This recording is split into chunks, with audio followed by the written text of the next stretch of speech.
I've been in the industry since like 2007 or 8, since I graduated college.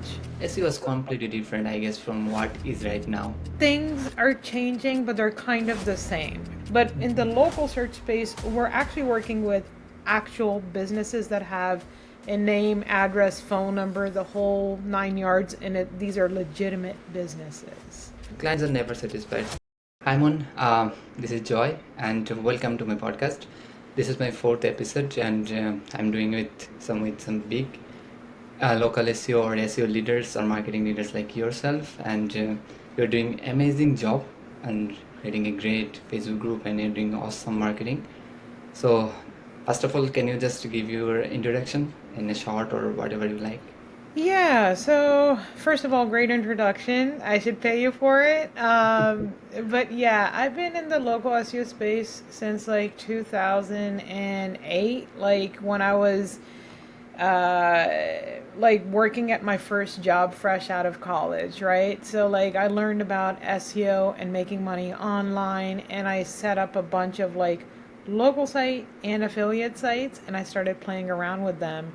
And ever since, it's just been addicting, and I think that's probably the case for a lot of people who do SEO. Like it just has such an addictive nature to it, and you're always trying to like, especially with Google's, you know, tons of algorithmic updates, and us having to keep up with it and solving the puzzle over and over and over again. So yeah, I've been in the industry since like 2007 or 8, since I graduated college. Yeah. Yeah, thanks for the introduction. And it was quite, when you started that time, SEO was completely different, I guess, from what is right now. Yeah. Right? It was quite less challenging. If I say challenging, I mean there was less competition. Many people didn't know about the SEO, and it was quite good as too. Like I think the competition is much higher right now. So what do you think? What is the main key aspect change in these years, or what you see like what was mostly changed in these past years? Honestly, like, I mean, it's kind of like things are changing, but they're kind of the same, right? And I say that a lot. Like back then, things were a lot simpler. You had one Google update or maybe two a year, something along those lines.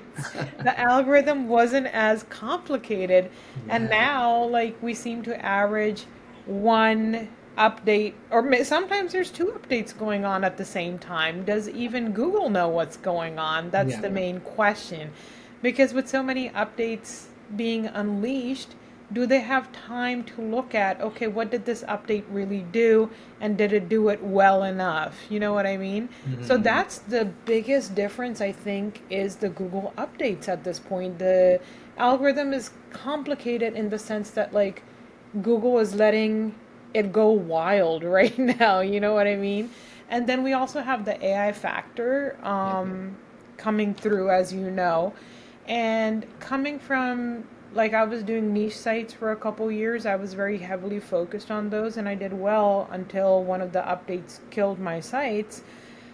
And what's happening on that side of things is that, like, AI is stealing a lot of traffic too.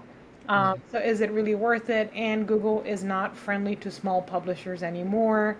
And also, I think branding is becoming huge in the local space, right? Like you've got to do things like bigger companies do. You've got Mhm. to integrate social media into things as well as SEO. So there's a couple things that are different. I wish I could go back in time and make my millions. Things were a lot easier to manipulate, That's but true. it's still doable. Yeah, and if you're talking about the updates on Google's, I saw recent there is an update. Maybe there is a reputation management something or reputation, abuse reputation something. I forget the name. I saw HubSpot is getting banned for, I mean, affected for that. They suddenly saw a big amount of traffic drop recently. I guess this is what happening with that right now. But as we are in the common industry, we are in the local SEO. I guess we are still safe from the updates, right? Yeah, I feel like because like HubSpot, like it's a big company, right? So what I mean to say with us in the local area arena versus like where I was with niche sites is that local SEO, local businesses have the advantage in the sense that they're actual businesses. You know what I mean? A lot of niche sites, they weren't actual businesses, they were reviewing products and stuff like that, and Google has declared a war with affiliate sites. You know what I mean? But in the local search space, we're actually working with actual businesses that have a name, address, phone number, the whole 9 yards, and these are legitimate businesses. So yeah, and I did see the HubSpot. Like I didn't get to read the posts in detail, but I saw like a magnificent traffic Yeah, drop. it maybe happened for they sold a lot of links to other sites. That was maybe the one of the big reason. What I'm guessing, because this is one should be the reputation, you know, You're management. saying they sold links on Yeah, HubSpot? many people are buying leaks from HubSpots, then many other like BBC News, this kind of Yeah. sites. So Yeah. this may be the good factor for doing that. Okay, Right. so coming back to again, you have a great group. I mean, the group is growing super fast, and I'm a member of it. I'm a member of it from when you have 100 members. I'm from there. Thank I saw, you. I saw it is now 2000 plus, and it's just going rapidly, growing Yeah. again. So, as you're working in the local SEO niche, I have a question. When you launch a new client, what was your first approach? What you do for them, or what you just whatever you So, do? yeah, that's a great question. The very first thing that I want to do, and I can go into my process as well, but the first thing that I want to do through my audits is just pick up on like major technical issues. Mm-hmm. Either that or like see if a site is under optimized or over optimized. Like I'm looking for patterns, if that makes That's sense simply important. Yeah. overall. Yeah. Um, and with patterns, it's funny because you can kind of see when something is over optimized. And what I Mm-hmm. mean by that is like whether it's the GBP or the website, you'll see the keyword being used unnaturally over and over and over again, right? Like, and that at that point, if I sense that, I'm like, okay, I bet you the internal links are mostly exact match anchors, and the backlinks might be kind of crazy too. There might not be branded in the first spot, right? It might be over Mm-hmm. optimized. Mm-hmm. So I'm looking for patterns. And so if I sniff out keyword stuffing, then I look at internal links and backlinks as well. And if they're all super aggressive, it's two cases. One is either they're being super aggressive and over optimized, or it's a crazy aggressive niche, and you have to look at the competitors as well and see if they're being just as crazy in the top three spots.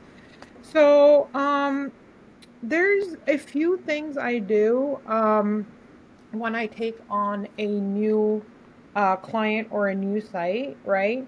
The first thing I do is see if their website comes up for their own company name, like a brand check. Okay. After that, I check uh, for the congruency between the GBP and the website itself. And what I mean by that is the name, address, phone number the same on both? Okay. Are they both mentioning like categories and services properly? Do they both have locations like service areas and location pages built out properly on the website, right? So Mm-hmm. I want to see if that information is correct. Then there's a bunch of, frankly, audits that I do. So there's the citation audit, like I'll use Yext to check out citations. Then I will do a GBP audit itself, see what's missing from it when compared to the top two or three listings. Um, there's the technical and website issues, right? There might be issues like, let's say that uh, the www version loads as well as the non www version loads. Now Mm-hmm. that's a problem because Google might see that as duplicate content, right? And I've actually seen that happen and rankings drop. Yeah. So there are certain things that you need to fix under technical. Then I will move on to on-page optimization itself. I want to see if like the major pages are under optimized or over optimized. You can use something like Page Optimizer Pro or On Page AI to check for that. Then I do an internal linking audit that I kind of mentioned. Like I want to see if the anchor text is all exact match or if it's, Yeah. variations on the Q. Yeah, exactly. And then the last thing I'll do is a backlink audit as well using something like SEMrush, and just compare it to the top three. Like, what should Mhm. the anchor text look like? Yeah. So that's my process. And No, that's a great process, honestly, from the thank beginning. you. And Yeah, one more question, like when you start working on a project, there are two type of business, right? What is just newly started, I mean a fresh business. One is already established, maybe they have hired one or two agencies, SEO agencies before, or maybe they tried SEO before. So what are the key differences you notice between those? what are the differences when I onboard Yeah, between no, those I two? mean, your approach for the new business and approach for an established business should be kind of different, right? So why Okay. do you mainly focus on those?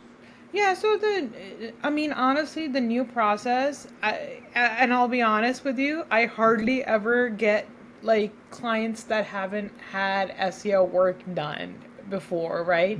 Usually they've gotten SEO work done and it hasn't been very effective for whatever reason, and then they come to me and then we have a conversation.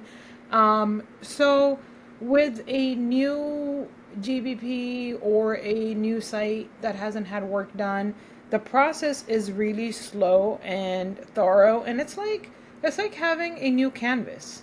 You know what I mean? You get to start nice and easy and you get to sketch out however you want, right?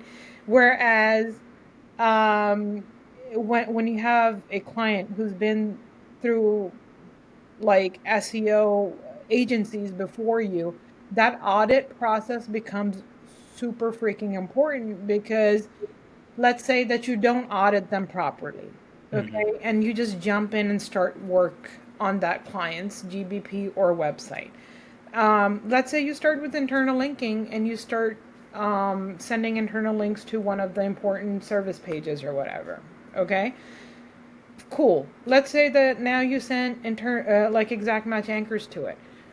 But how do you know that there weren't already 10 or 20 or 30 internal links going to it already and what the profile looked like?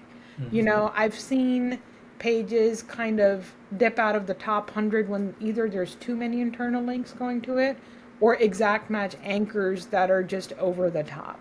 So the process is very different. It's much more easygoing with the new with a client that hasn't had SEO done versus one that has been through stuff and they're eager to get started with you. And there's the client expectations as well that you kind of have to manage, Mhm. especially when they're coming from work that's been done on their site, because now I have to go through the audit process and that can take a few days, right? They want to see this work being done. You're going clickety clack, but it takes time to properly audit, all the things that I mentioned. Yeah, got it. And thanks. It was very clear explanation. So coming back to your Facebook group again, this is the interesting part. Honestly, I genuinely wanted Go to for ask it. you. You did amazing job in growing that group. So if Thank you you. want to share about something, how Facebook group is helping you, or how did you grow that, and what was the approach, everything, because this could be a great, something that people would like to know more from you. How Of did you course. grow that your group, and how did it help in your local SEO agency to for everything, whatever it is? Yeah, so for me, like, I don't know. I've grown Facebook groups in the past as well. Like, Local SEO Phoenix isn't the first group that I've grown, right? But it's the one that I've grown with as much intention as possible, and it's grown very quickly. Like, what took me years before has taken me months this time around. Sorry, to interrupt. Like, How months it took to you, like of 0 to 2000 plus? About 4 or 5 months. Wow. Uh, This means like 500 member every month, right? it's been honestly, it's been crazy. Like it's been It is. crazy. And at that rate, like 2025, by the end of it, it should grow to like a total of 6,000 or 8,000 members. Yeah. Um, but I think so. I work with other SEOs. I provide white label services as well Mhm. as working with small business owners, right?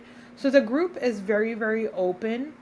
Mhm. And I think there are several factors here, but I want to really focus on content that I've been posting in the group because during COVID, I kind of didn't socialize with the connections I had, right? Like people had different things going on, and for me, socializing can be a little bit hard, even though I have fun once I get started, like this interview right here. Yeah. So coming out of COVID, it's been kind of like I really want to create a community feel, like with my new group. So, with that said, like I've been really trying to post helpful things in there. I've been trying to ask questions that I'm hoping other people will want to answer, right? Give their thoughts and opinions on them. I ask polling questions. Mhm. And the group is open. So, I think what's happening is as I ask these questions and one person answers, two people answer, and what's happening is their answers are being shown to their friends in the public feed for Facebook. And so when they see it, they join too. So there's a couple things at play here. I'm posting, I think, solid content where people want to give their opinions and thoughts. The second thing is I'm posting 2 to 3 times a day, right? Like I've scheduled it out ahead of time. Once I knew what was working, I kind Mhm. of just scheduled it out. And the third thing that's happening is that it's a public group. And when people see their friends answering something and they're interested in it, they're joining as well. So, yeah, it's been crazy growth with this Facebook group.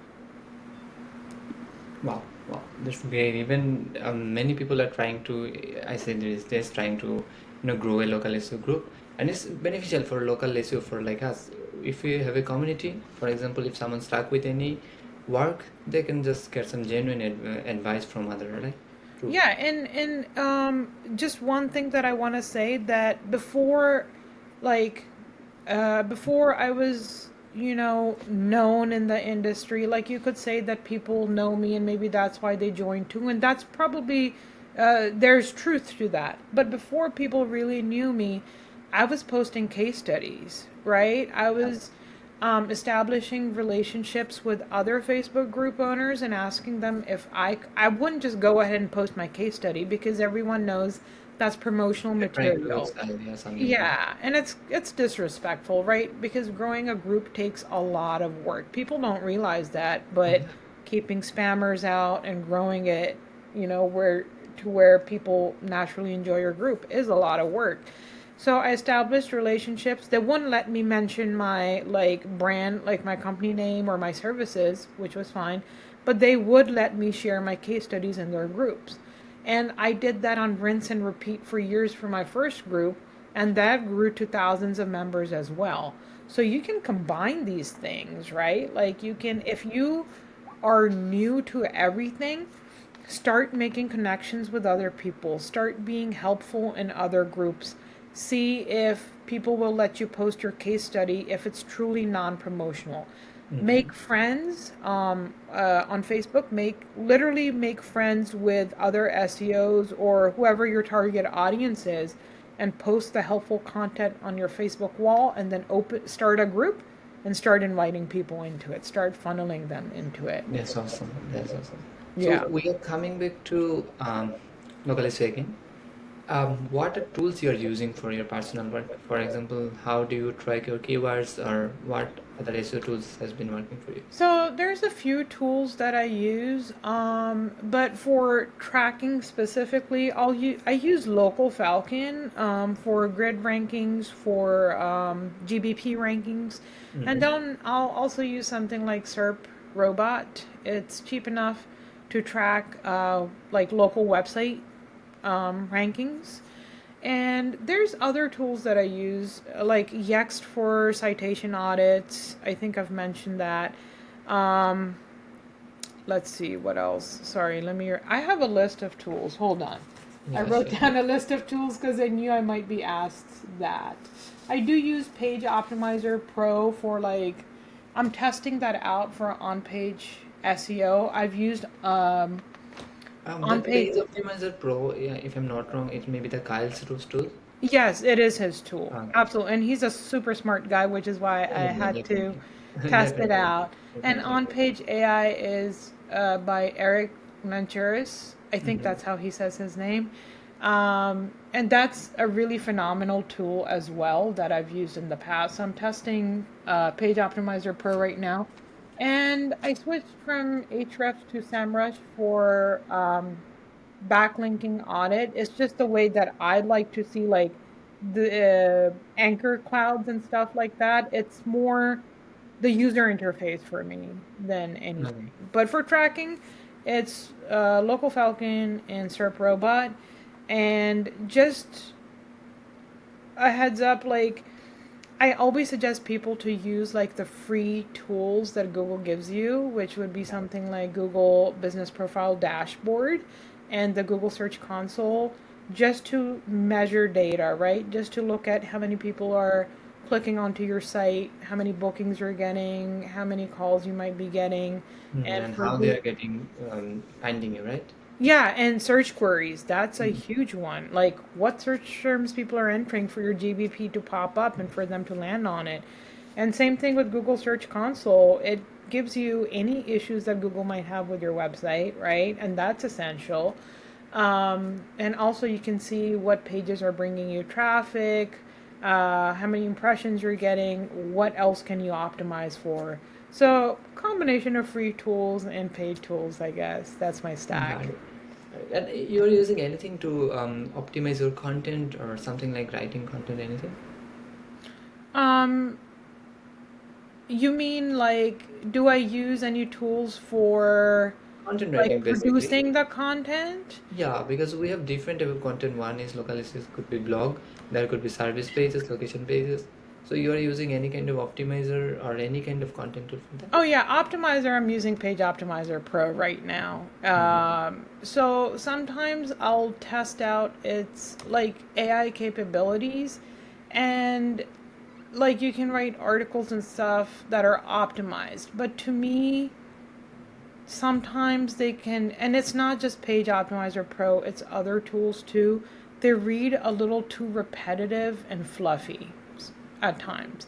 So it needs a Personally, I lot. use Neuron Writer. I guess this one is quite good I've for heard the of it. yeah Yeah. Neuron Writer, and I use Writers and too. I have LTT of that.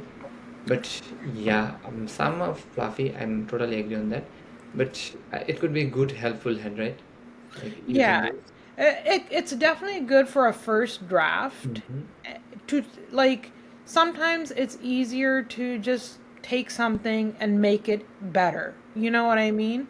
Yeah. So you can definitely do that with these tools. You don't have to sit there and come up with like the header tags and this and that. At least you can get a very optimized first draft, and then you can, with some human intervention, make it better. You know what I Hmm. mean? I'm Yeah, not yeah. at the point where 100% AI is amazing yet, for me anyway. I know people swear by these tools and stuff, and that's another thing. There's so many tools out there that there could be one or two that are doing an amazing job, but Yes. it takes time to like test and really find what you like as well. Yeah, and then basically in AI you have to train it. Yeah. Like if you wants to get good output, then you have to train it. Otherwise, you will get the fluffy things. This for Yeah, you're right. I've noticed with Chat GPT, if I give it like a very detailed prompt, like if I actually sit there and give it a paragraph or two of what I actually want, and I'm not being lazy about it, it will give me mostly what I want. So prompting is, I feel like you just need a bit of patience for it, but yeah, like you're right about that. yeah. And I got a question for you from someone else. They told me to ask it to you. Like, so I had to ask anyway. So what? is your approach for local, for example, if you are working on a Google My Business profile, not website, only a single Google My Business profile, what kind of links you will be built for them? Like what will be approach for linking? So, okay. I feel like building backlinks, like everyone wants to tell you to build quality backlinks, right? Like, and what is quality, right? It can be other local businesses, it can be the niche that you're in. But we know that guest posts cost a lot of money. That's true. Okay. Like if the more quality they are, and actually that might not be true. Sometimes I've paid $200-300 and they're not that quality. But they can cost a couple $100 to a few $100. A legitimate, like real PR campaign can cost in the thousands as well. So I That's feel like, yeah, you can attest to it. mhm. So I feel like Google's sometimes, like, it feels very pay to play type of thing, right? So I had to think of how can I bring backlinks, to my game to survive these Google updates, right? So I talked to my friend Kyle Sabra a lot. And we started discussing backlinks as well. We've had so many discussions over it. He uses SEO Neo, and I've learned a lot from him regarding SEO Neo. But I Yeah, will tell you, that's if you good, can good. find a decent um, uh, PR links, okay, Mhm. for a decent budget is what I mean. Go for PR links because they can do wonders. Okay, PR links can do wonders. Obviously, I'm going to say citations and directories. They're the foundational um, links that you can create, right? Mhm. Foundational uh, links. Next, Web 2.0 links and cloud links and Google Stacks. Okay. Mhm. A lot of SEOs are gonna give you the, oh, they're spammy, they're this, they're that, and they're not. And I've been testing them and I've been using them. And this is a side note. I'll come back to this. There's Have I told you about Rank Advantage Phoenix? I can come back to that. No, you It's my can. paid SEO testing community that I'm launching Okay. soon. So Okay. there's a lot of testing that's going to happen in there. The word testing brought it up in my brain, sorry. Mhm. So Web 2.0 links are links like, I don't know, Blogger, Tumblr, properties that Google knows and trusts. And then you Mhm. have cloud links like, I don't know, Dropbox or Amazon S3. So these are all properties that Google trusts. And when you can build backlinks through these properties en masse, it has a very good effect um, boosting your rankings. You just got to know what you're doing with the anchor text. And last note on Google Stacks, those are just Google properties that you connect together. So they can be Google Docs, Google Sites, Google Sheets, whatever. And if you know how to connect them in a purposeful way, they like, think about it. Google trusts its own properties. It's never going to penalize its own properties. Yeah, definitely not. Right. So those can deliver really good rankings as well. And um, another last note Okay. is, and I do this with internal linking too. Like, you have tier one backlinks that you've created. If you can create like a second tier to that tier one, it Mhm. makes those links just that much more effective. And I do that with internal linking as well. It just makes that tier one much more powerful. So, Got it. And that was quite great explanation about that. And one more question, like many people are emphasizing on one thing that is GPP updates or we can say GPP post. So what do you think? Does that work and is it really worth it to do that? in all honesty, like, I think you should use all the things that you need to within that niche. Mm-hmm. Okay? And Mm-hmm. what I mean by that is I always look at like the top 3 competitors that show up for Okay. that That's a great keyword. answer. Yeah. Yeah, if they're using posts, right? Like I am working in I have a few law clients and I'm seeing they're posting 2 times a week. you Mm-hmm. need to match their energy and post 2 times a week minimum. You know what I mean? Because if they're doing it, if all three are doing it and you're not, that's one more gap that you have to kind You're of missing. close. True. And I have the same thing about that, honestly, totally same thing. If your competitors are doing that and they're getting result, then you should do that. If no one Absolutely. is doing that, there is a gap, and you never know which one will work. Google have to see which business are active. So Google updates or GBP updates is something that give signal to the Google we are active, we are doing that, we are doing that, and Yeah, and Google sees that as engagement, and Mhm. also like it looks good to clients or customers that are viewing your GBP. You look active, you're making announcements on posts.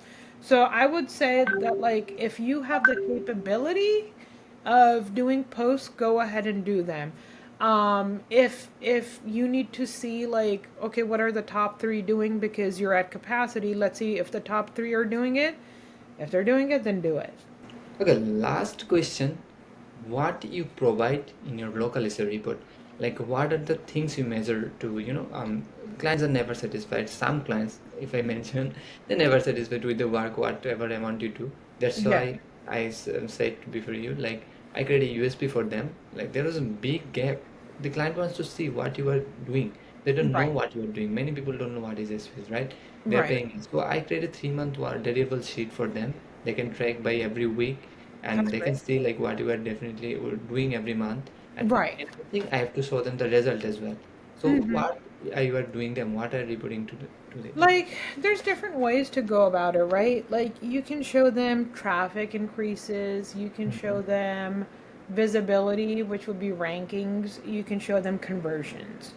Okay. You can do it in different ways, like we've talked about. The Google Search Console can give you, like, it can show you if traffic went up or down, Yeah. right? You can show them rankings of the grid, of the GBP, right? GBP Like is if they're very good. going in the right direction. Mhm. Because I do white labeling, so I have a client dashboard and Mhm. I show them every month like what we're working on, basically.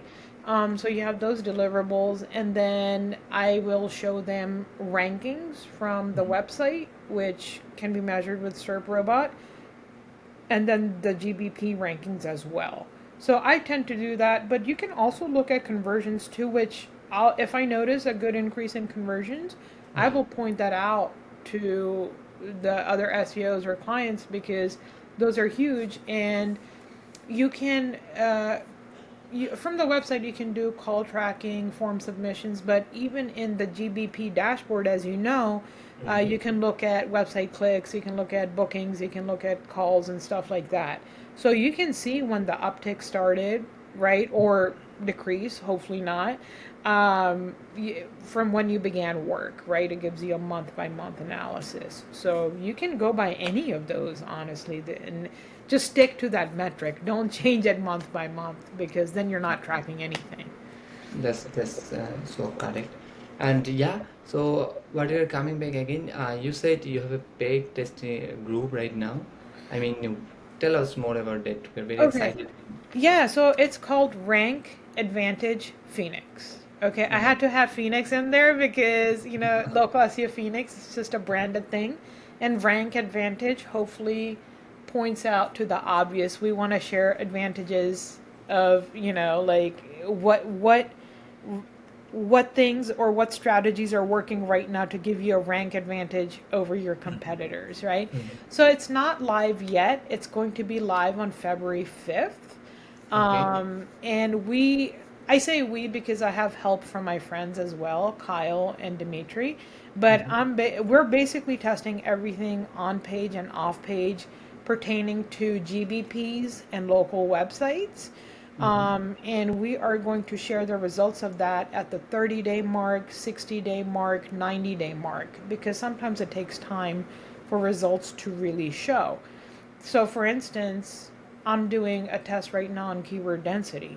Like, I launched pages at 0%, 1%, all the way to 10%, and then Mhm. 13%, 15%, 17, 20, and then one at 60%, just to see what would happen, right? Mhm. Like, And yeah, so the community is going to launch on February 5th. It's called Rank Advantage Phoenix, and it's only going to be $99 per month for the first 100 people who join. Oh, that's There great. you have it. That's That's it. great. And there will be like weekly discussion or like any kind of group meetings. Yeah, so we plan on we plan on doing two new tests a month. Okay, Okay. and while that is happening, we're also, like I said, there could be like older tests that have hit the 60 or 90-day mark. So there's Mhm. always going to be updates happening at the same time. Does that make sense? So you'll Yeah. always have new tests going off and updates on the old ones coming through. And also, what I want to do, because I'm big on the whole community aspect, is I want to take questions even from my open group as well as my paid group members, right?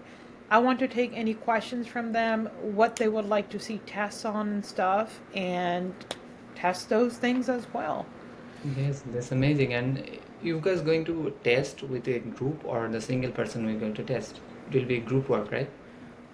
So what we're doing is, I mean, it's kind of group work, right? Like I said, I want to do a lot of the on-page stuff, right? Because I'm Mhm. an on-page nerd. So Yeah. I'm doing a couple different keyword density ones.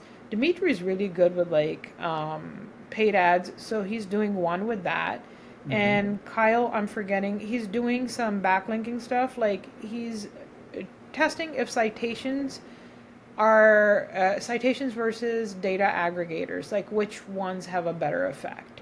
So Oh, those are our first set of tests. We're about to work on our second um, set of tests.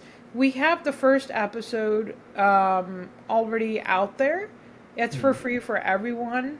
So come check it out.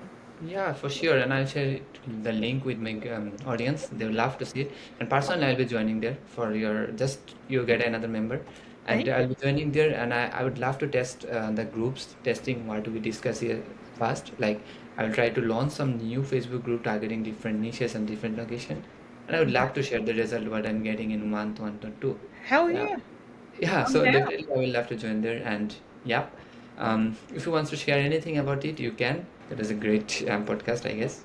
And I people will love. appreciate you having me on. And if you haven't checked out Local SEO Phoenix, it's a free Facebook group where small business owners and other SEO can just engage in thoughtful discussions and learn more about SEO.